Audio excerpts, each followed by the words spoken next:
what I noticed is people who are at a crossroad in their career, it affects every area of their life. It affects their self-esteem and confidence. It affects their marriage, their finances, oftentimes if they find themselves unemployed. And when I helped those people, and there was a woman one time who lost her husband to cancer, and she had two kids. One was about to go to college and one was in high school and would be going to college. And she all of a sudden didn't have her spouse's income. So how is she going to pay for her kids to go to college? And she said, I need to make $20,000 a year more. And I saw she had a lot of great transferable skills that she didn't see. And she was doing a job that I felt she could have done a lot more. And she ended up getting a new job, making 25,000 a year more.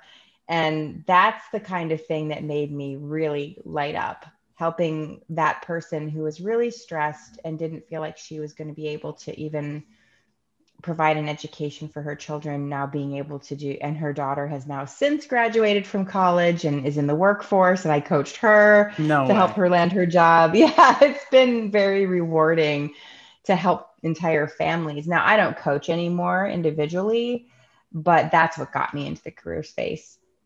That's awesome. Yeah, it is those big moments. And I like that you called out that, you come in for a job discussion and so many other things bubble up. And I Mm-hmm. find that to be such an interesting part of coaching because, I've gotten on the phone with people and they've talked about suicide. I've gotten on the phone with people and they've talked about divorce. I've gotten on the phone with people and all the way down to the little things of just I don't even know what I like that level of thing.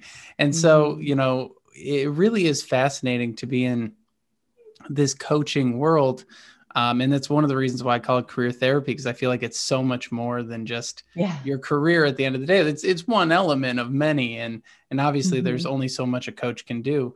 But I'm curious when you're thinking about all the different aspects of what people need to consider when making a career change or going through a career change, what are the different aspects that you hope they pay attention to? You've got your assessments and things like that. What are the things that you hope people start to realize as they go through these transitional moments? Well, there's so many things to consider, and I think that's why a career transition is stressful for people, but there are a few things that are critical. And the very first thing is what's important to you. So you hear people refer to that as your values, right? So you might get a role that pays great money, but if you don't really care about money that much, I mean, money's important to pay the bills, but if you don't care that much, you're going to regret a decision made on, well, this one paid the most money. So you need to know what's important to you. If you go into a role and meaningful work and making a difference in people's lives are in your top values, but you're plugging data into spreadsheets and you don't see how that affects another life, it's going to be really unfulfilling. Or if you're in a situation where a person violates your values, such as a manager or the leadership team or your peers that you're working with, even your direct reports, then that's going to create daily stress. So we can stay in a role a little longer doing some of the skills we don't love, but we can't stay places where our values are being violated for any length of time because it affects your health. You're definitely hitting on a few of the things that I early in my career I noticed as well, where it's like that immediate connection to a person or that supervisor for sure has happened in the past. But Yeah, we all have that we person. you got to go through some of these things, and I think it's fascinating to look at how things grow over time too, like how you phrased it. You've had at least six pivots, right? Mm-hmm. And I think sometimes people think pivoting is bad, like it makes them look, I don't know, Like you're having some sort of an identity crisis, or yeah, yeah, yeah. you don't really know who you are. And that idea of Yeah. identity too, I think identity becomes such a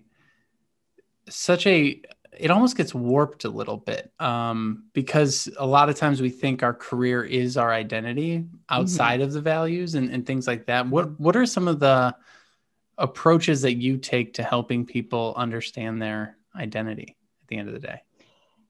Well, your identity is Okay, think of an iceberg, right? Think of a person like an iceberg. And what you see above the surface is really people's behavior. That's the only thing that you can really see about a person.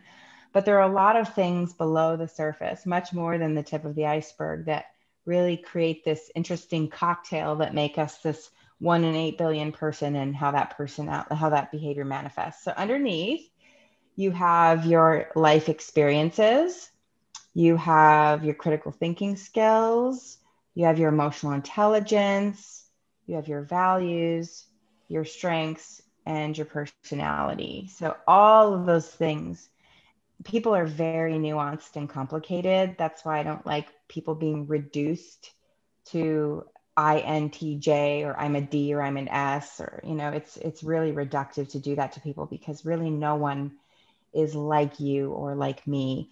We are truly unique, even if you might have a smile that reminds me of my brother-in-law, or you might have a similar sense of humor to my husband. And so there might be elements of a person that are similar to someone, but in totality, holistically, no one is like us.